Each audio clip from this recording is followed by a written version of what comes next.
Hoy vamos a analizar algo que está cambiando las reglas del juego en Argentina a la hora de calcular la pensión alimenticia. Se trata de un giro de 180 grados, dejar atrás las suposiciones y empezar a usar datos objetivos y reales.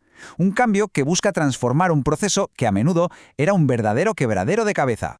Esta frase de un análisis legal es que lo clava, captura el problema de una forma brutal.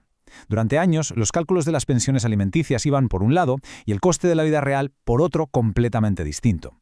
Y claro, esa brecha entre lo que se necesitaba y lo que se pagaba, pues dejaba a muchísimas familias en una situación muy complicada.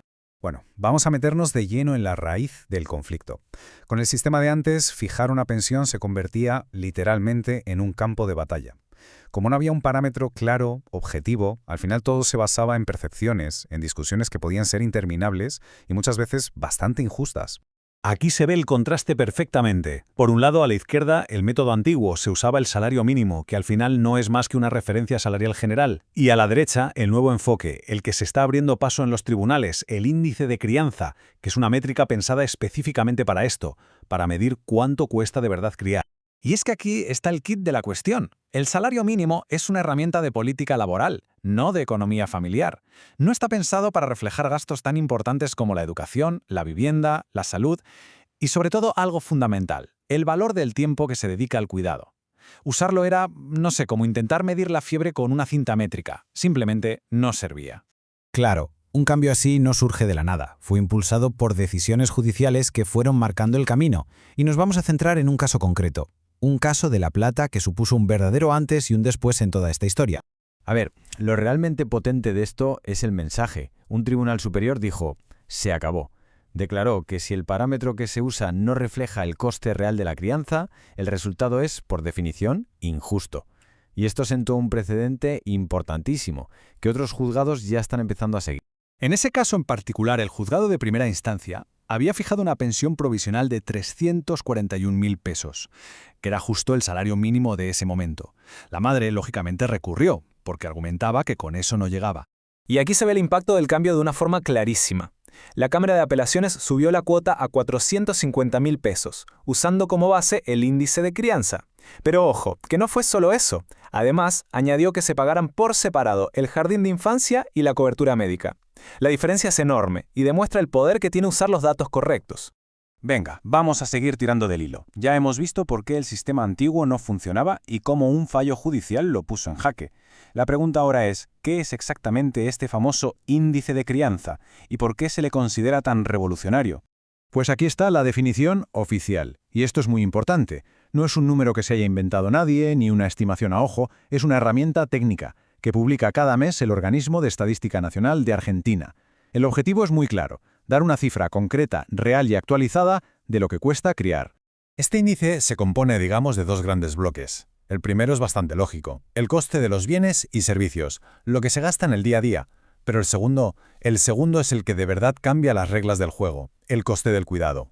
Y este es probablemente el avance más significativo de todos. El tiempo dedicado a cuidar, que normalmente recae de forma desproporcionada en uno de los progenitores, siempre ha sido invisible en términos económicos. Pues bien, este índice lo saca a la luz, lo cuantifica y le pone un valor en dinero, basándose en lo que cobra un profesional del cuidado. Es un paso de gigante.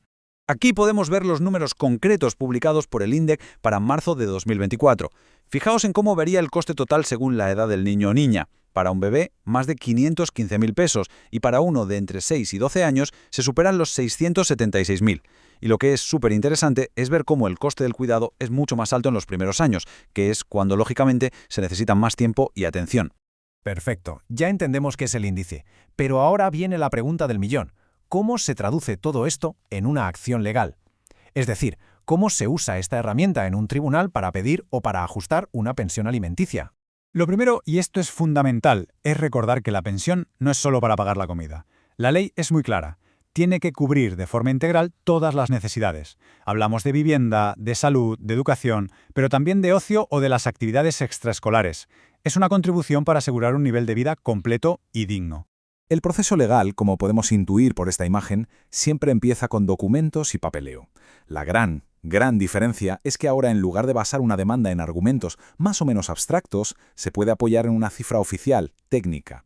Y eso, claro, le da una solidez que antes era impensable. Los abogados que ya están utilizando esta herramienta siguen una estrategia muy definida. Primero, identifican el coste base según la edad del menor, que lo da el propio índice. Segundo, argumentan los gastos extra que pueda haber y que el índice no contempla. Tercero, y esto es muy importante, demuestran que la capacidad económica del otro progenitor permite cubrir esa cifra, o incluso una mayor.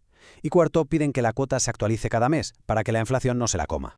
Ya para ir terminando, es crucial entender que este cambio, que parece muy técnico, tiene unas implicaciones sociales enormes. No estamos hablando solo de ajustar un número en un expediente. Esto va mucho más allá.